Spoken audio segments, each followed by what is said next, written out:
Bonjour à tous, on se retrouve aujourd'hui sur ma chaîne pour un tout nouveau type de vidéo. Il y a eu beaucoup de changements depuis la dernière fois qu'on s'est vu, parce que je crois que mon dernier tournage remonte à 2 ans.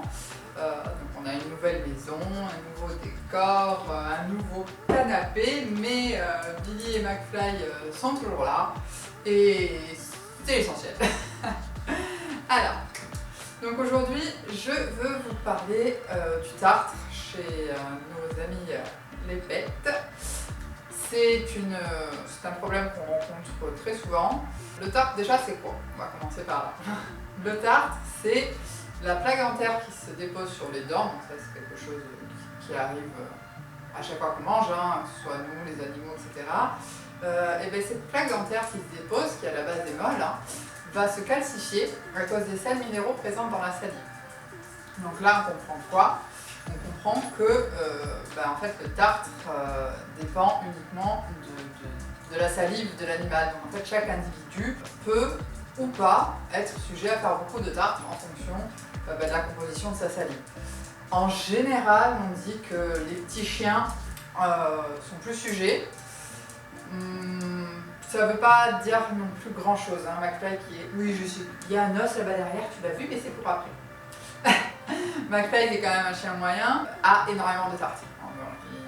Il est vraiment sujet à ça, parce qu'il a une salive très riche en sels minéraux qui calcifie tout de suite la plaque dentaire qui se forme sur ses dents.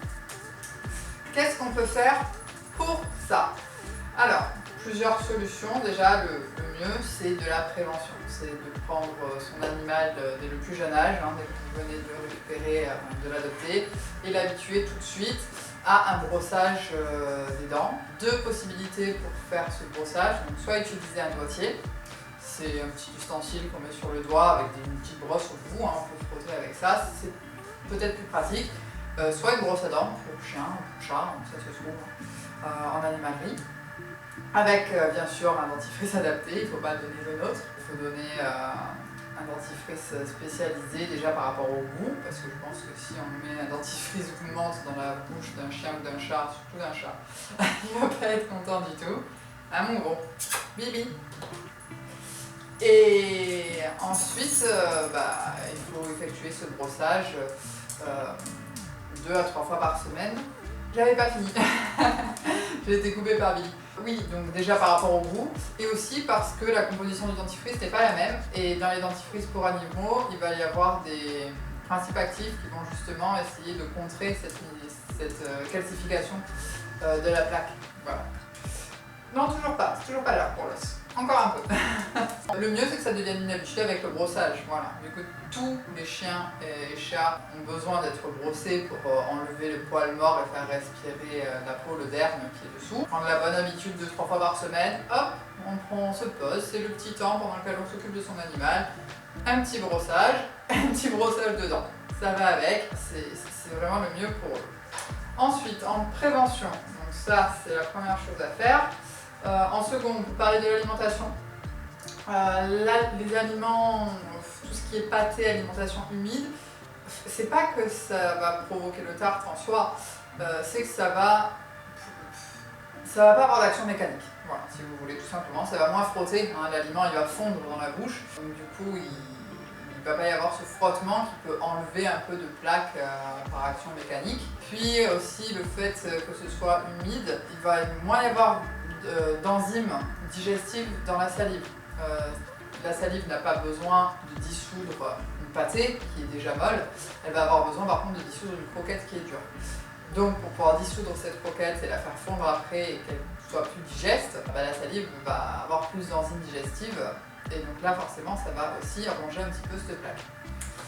Voilà. Et pour finir au niveau de la prévention, écoutez, on va pouvoir appeler McFly pour lui donner enfin ce qu'il cherche depuis tout à l'heure, c'est-à-dire ceci. Fly!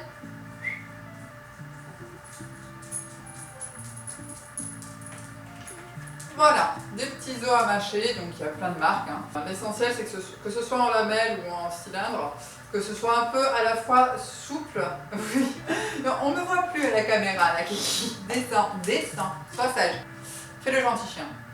Et voilà, il faut que ce soit un peu souple et un peu rigide, que ce soit dur à mastiquer pour vraiment avoir cette action mécanique qui va aller nettoyer un petit peu la dent. Hop. On a fait 1 €. Voilà. Après, donc ça c'est tout ce qu'on peut faire au niveau de la prévention. Malheureusement, une fois que le tartre il est installé, c'est fini. Hein, on ne va pas revenir en arrière. Un chien, un chat qui a du tartre, on peut lui brosser les dents autant qu'on veut, il ne va pas s'enlever. Et ne vous inquiétez pas, même si vous faites tout bien, si vous avez vraiment un animal qui a tendance à faire beaucoup de tartre, il en fera quand même malgré toute la prévention. Dans ce cas-là, dernière solution, seule chose à faire en fait, hein, c'est de prendre rendez-vous chez le vétérinaire pour faire un détartrage en clinique. Donc là, on va endormir l'animal, parce qu'évidemment, on ne va pas s'amuser à faire ça sur un animal vigile. Et en plus de ça, on va envoyer beaucoup d'eau, beaucoup de choses dans la bouche, et ben on va l'intuber pour éviter que tout ça, ça parte dans les poumons.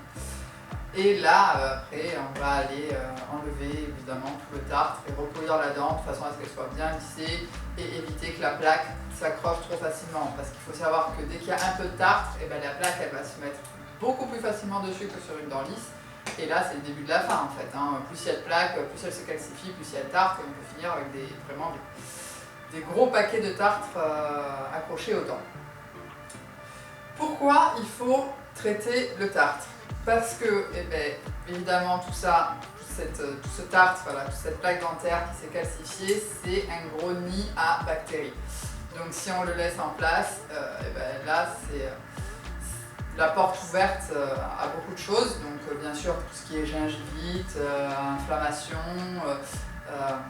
maladie parodontale. Donc, la maladie parodontale, c'est ce qui va ronger, si c'est une grosse inflammation des gencives, des os, de la mâchoire, tout ça.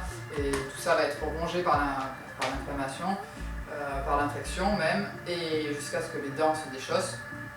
Voilà, donc ça c'est au niveau local. On va dire que encore un chien, un chat qui perd une dent, il s'en sortira bien.